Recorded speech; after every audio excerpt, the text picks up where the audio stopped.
ఇది మీ ముందే కాదు, మీరు లేనప్పుడు కూడా రోజు ఉదయాన్నే లేచి ఆయన అనుబంధం గొప్పదిలే.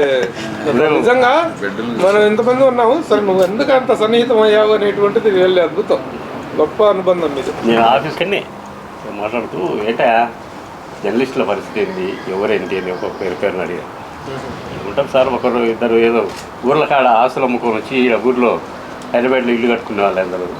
ఇక్కడ సినిమా ఇండస్ట్రీలో సంపాదనకి ఏముంటుంది సార్, ఏదో 1000 రూపాయలు 500 కవర్ ఇచ్చి వాడు ఆస్తి రాసి ఇచ్చినట్టు చూస్తారు. ఇట్లా ఏంటి 500తో ఇల్లు కట్టుకున్నావా అని చూస్తారు. అట్లా ఉంది సార్ పరిస్థితి, ఏవి ముందుకు వెళ్ళడం లేదు అంటే పిలువ అందరినీ ఒకసారి పిలువ అంటే మళ్ళీ ఇక్కడ 2 సెక్షన్లు ఉన్నాయి సార్.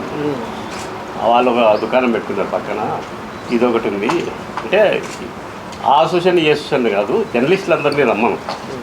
కారణం ఏంటంటే సంక్రాంతి పండగకు కుటుంబ సభ్యులందరూ కలుస్తారు కదా, అట్లా మనకు కలుద్దాము, ఇలా ఆత్మీయ కలయిక. నాతో సార్ ఒక్క మాట కూడా పొరపాటు కూడా నాకు ఉప్పని తీయలేదు సార్, నా మనసులో ఇది ఉందని నేను అడగలేదు.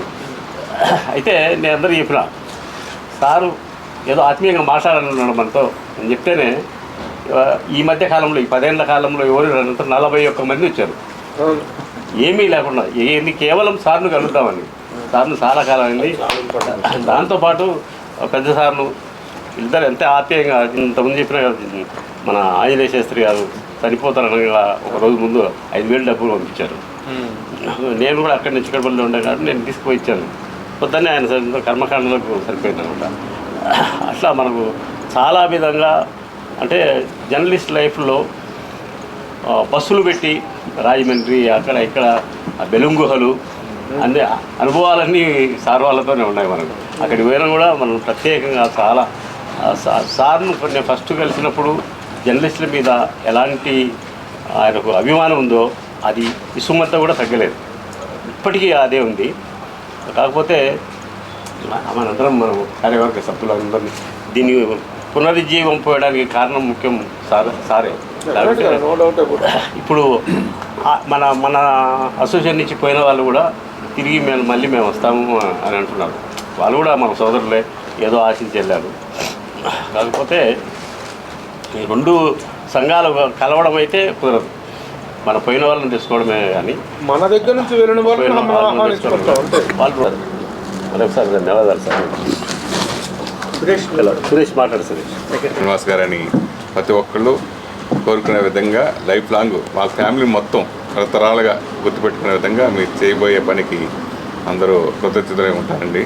రీటా ప్రసాద్ ఫోన్ చేసి ఇలా ఒకసారి కలుద్దాం అనుకుంటున్నా, కలుద్దాం అన్నారు, పాత వాళ్ళందరూ కలుద్దాం అన్నాడు. విషయం అసలు ఏమీ తెలియదు. ఇక్కడ వచ్చిన తర్వాత సరే సీనియర్స్ కాబట్టి ఏదైనా గౌరవించి ఏదోటి మనకు చేస్తారేమో చిన్న మామూలుగా అనుకున్నా, కానీ ఊహించని ట్విస్ట్ ఇచ్చారు సార్ మీరు. జీవితాంతం నిజంగా ఆ రోజు మాకెవరికి నిద్రలేవు. మీరు ఆ రోజు చెప్పిన తర్వాత అందరూ ఒక అది మాత్రం నిజంగా ఎప్పటికీ ఆ రోజు మర్చిపోలేము మేము.